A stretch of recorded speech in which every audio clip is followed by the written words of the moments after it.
Alright, I'm just gonna do a quick analysis of Boeing. BA.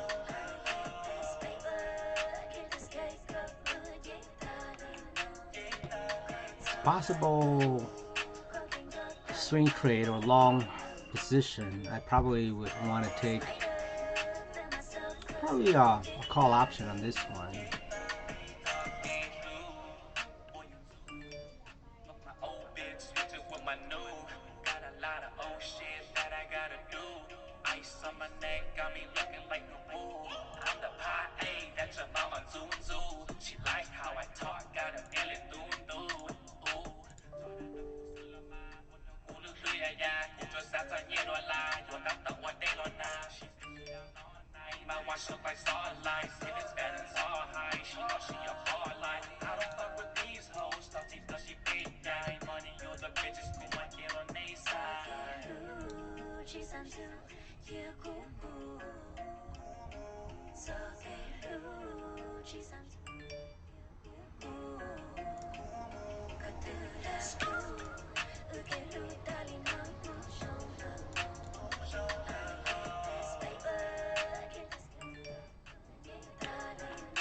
Alright, so basically back in March 2020, Boeing pretty much dropped to about $84. And that's when I added some long position to my portfolio. If you look at the weekly chart, you know, pretty much $80–90 is pretty much down to 2000.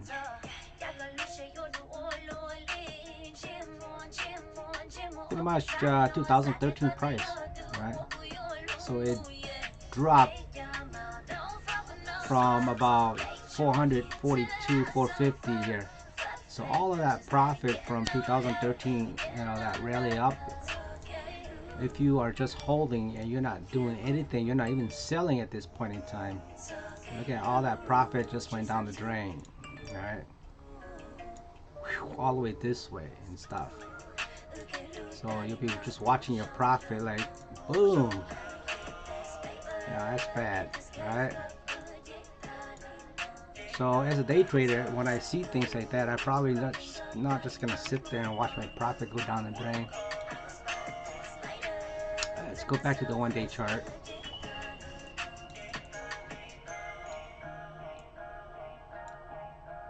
So when you look at this chart, this is what I see here. Alright, it looks like right here, it was sitting nicely at the Fibo retracement at about 50%. Alright, so it looks like that is providing some support there. Right here, it broke above that flag pattern or pendant pattern. This triangle right here, red line, this red triangle. Alright, so basically it broke above that a couple of days ago, last week. I was kind of paying attention to that, but I wasn't that interested yet.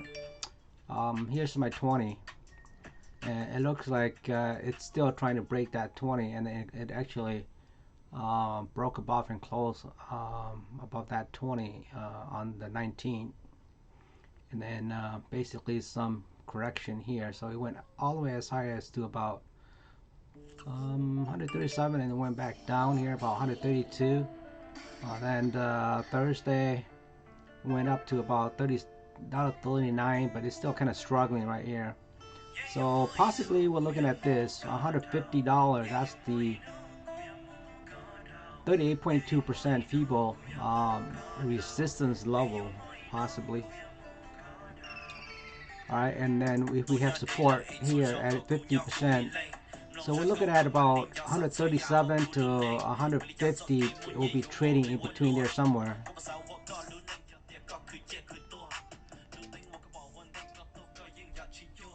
Alright, so this is a one-day chart. Looking at it, it broke above that triangle, so there's a good chance that it might be moving up.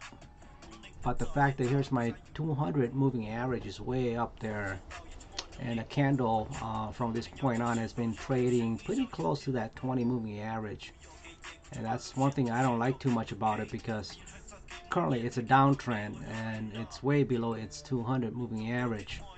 It's trying to work its way up there, but we're not sure where it's gonna go given the current state of the economy, the COVID pandemic, travel being impacted severely.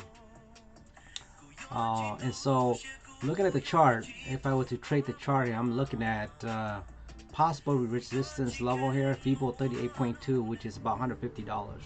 So right now, Friday's close 137. So we're looking to go up $10 to test this 38.2 FIBO level.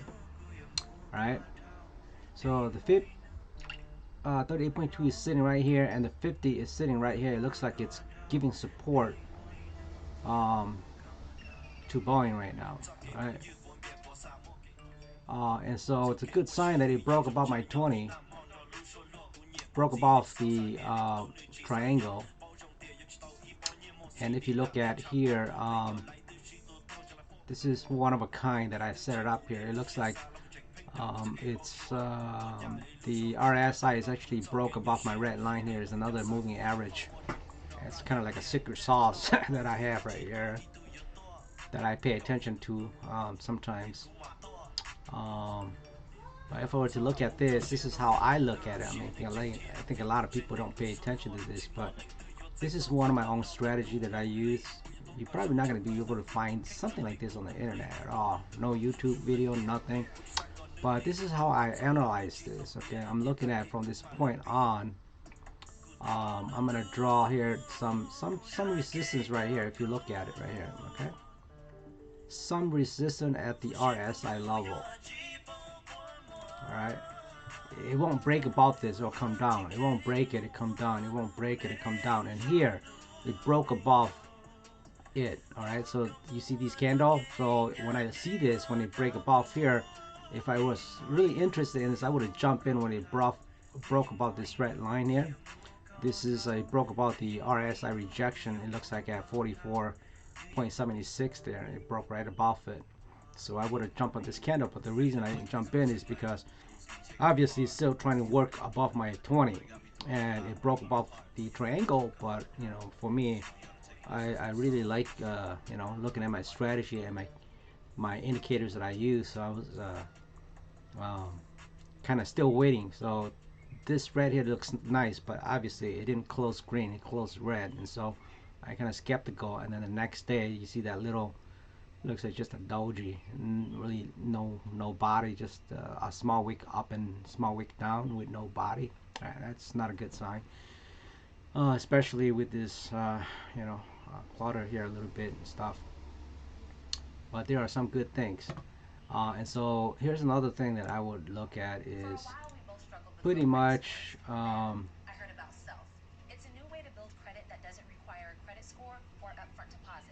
so if I were to look at this, here's another line that I would draw. Um,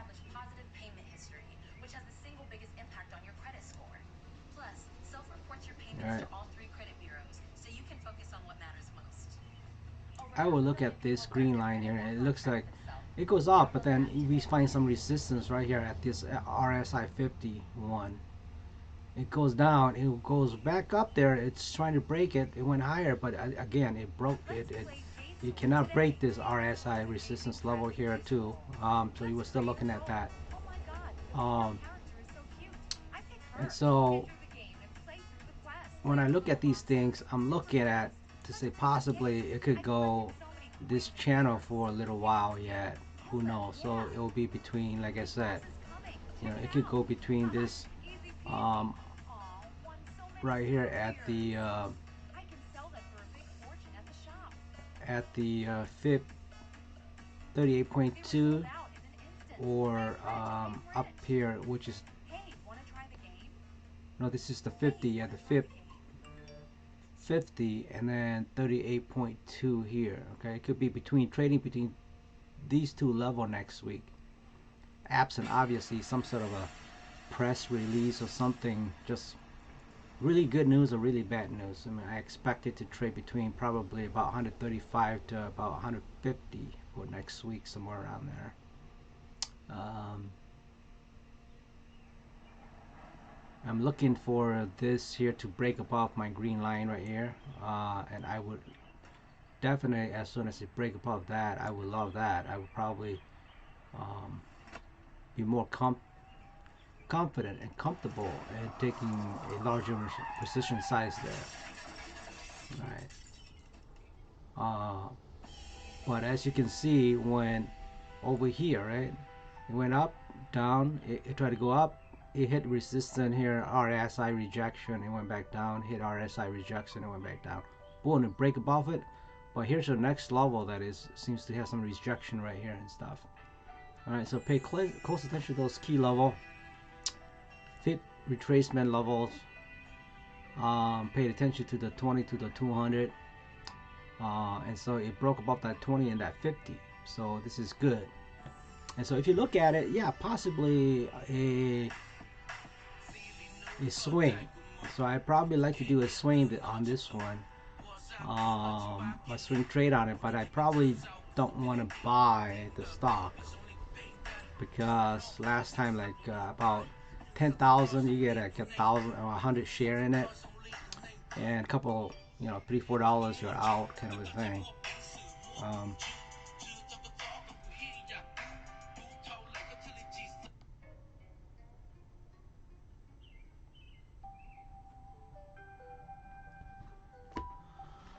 yeah, so that's what I'm looking at and stuff. I think that it could, try to go up a little bit and then hit resistance, and then there's rejection there. It could go down to this red RSI level, 45 to 60. Um, the good thing is that obviously it crossed my moving average right here. Okay, my RSI moved across my moving average. So when that crossed, that's a good sign, and it's trying to start its way up. So if you're gonna go long in this position, like when I'm talking about long, I'm talking about holding it for a year or more. And so a lot of my long position, as a day trader, it tend to end up being a swing trade. So if this thing hit my about $50, I might get out. So if I was probably just not gonna buy the actual stock. So equity, maybe not. I'm probably took a call option on it. All right. So it could. The best case scenario is this thing started to go up to catch up with the 200, but that's long term. So if you're gonna hold onto this 2-3 years, I say go for it. Go all in. Because looking at the state of the economy, uh, obviously airlines is not gonna be buying new 747s, 737s. They're not gonna buy new planes. Um, and all of their planes are being grounded right now with the travel restriction and the pandemic and stuff. So it might take another year or two before we come to a new normal. Not even the normal, to a new normal. And so, sure, I mean, Boeing could be making other military, equipment and things of that nature, but um, the world is using Boeing for its airplane for travel and stuff. And so looking at that situation, it's not gonna go back up to the 250, 260, up above that 200 to back to its all-time high about 450, somewhere around there. So, but long term, yeah, it's pretty much if you bought right here and you're really gonna do long term and hold it, you bought it at about $80-90, great, hold it a couple of years. Definitely right now you're making 100% profit already if you sold right here. So if you know me and my strategy, when I go say I long, I was gonna hold it for a year or 2 or 3. I got out. You probably see why I got out. People that trade with me, I probably get out right here, somewhere around there already, because I don't like this being too far from that 20 and that 200, and it's gonna hit this 20. It's gonna my trading is it's gonna go down. All right, so when the stock is below its 20, far away from it, it's gonna move back into 20, but that's gonna be resistant and it's gonna shoot it down and stuff. And that's exactly what happened. and my long position, I'm out at this candle there, because obviously it ended up being a doji. Really, went way up, way down, and pretty much close where it kind of started, and that kind of, although it's an uptrend on a daily chart, that signifies possibly, uh, you know not undecisive, indecisive decision, undecided where it might go up and down. And so it's a good time to get out. It did, the next day it did go up, but then it tested that 20 level. It gave some resistance, so it went straight down, boom, boom, in a whole straight 5 days. It went from 180 right there, high down to about 122. That scared a lot of people, and things like that. So if I'm looking at the totality of all of my indicators and my strategy and things like that, it probably call for a swing trade or I mean, if your account is big, I mean, you want to go like, you know, 300 share, 500 share, go for it. But, I probably don't want to, lock up that kind of fun in this trade here. Last time I was planning to go long, 100 share, 110,000 bucks, sold them off and things like that. But I think this one will be more like a swing trade for me, and so I'm probably gonna try to profit from this move, about a $10 move somewhere around there. Depends on how things is gonna go. So comes tomorrow, which is Tuesday. Today's Memorial Day. Jump in for a call option. It's probably gonna look at maybe 2 weeks, or yeah, probably look at a 2 week call, because it's probably gonna be a little cheaper than if you go like a month call, like the June 19 call. But yeah, it looks like probably June 19 call, because it's the 25th. Tomorrow's the 26th already, so it'll be a June 19 call. And when it moves up close to about 147, 150, I probably will be getting out and buying to cover my call there and stuff. Um, I mean, selling it, basically. I take profit from there and stuff. Uh, yeah, so this is what kind of, it's looking at it, that it broke above the RSI, but it's still having some rejection in that area, when you look at the candles and stuff like that right here. So there is that good chance that it could basically break below the 50% fit support level, down back to the 61.8 level, which is about $127. So that's another scenario and stuff. That would that would mean that it's gonna break under the 50 and the 200, back into this triangle pattern, but it already broke above it. So I think it's unlikely it's gonna go down to the 61.8 fit support level. I think it's gonna be sitting here at the 50% fit support level, and then going up to the 38.2, and hopefully it break above, or it come back down and trade in that area for a few days. So next week would be a good swing trade or call option on that. I personally right now, given the situation, the economy, the pandemic, um, I wouldn't really want to buy here and hold it long. If you're gonna just buy like a couple of share, 2, 3, 4, 5, 6, 7, 8, 9, 10 share, it's up to you. But for me, that's not me. If I go in, I'm probably gonna go in at least 100 share, one lot, and hold it for long term. And then if it becomes profitable, depends on the situation. Like, when I bought here, go here, I probably sell off on it, and it become pretty much a swing trade for me, and that's profitable. I mean, thinking long term, but when I see profit, 25%, 30%, 40%, 50%, just sell it. Just take your profit. Eventually, there'll be a correction there. If you want to buy back in, you can go back in there. And so, mostly for stock that is pretty pricey like that, I tend to go long and pretty much allocate, a good 10, 20%, into it if I think it's gonna go up. So I do long, hoping that I'll profit a good 20, 30%, and then sell it and make it a good, and nice and sweet short trade. Oh, I do a call option on it, and that's what I do mostly. I trade, is just take 20, 30, 40, 50 contract on these, and then hopefully you take your profit when it gets close to certain key levels that you're watching. So that's my analysis of Boeing for now. So kind of excited to see how it's going to play out tomorrow. So good luck. Thanks for watching the video.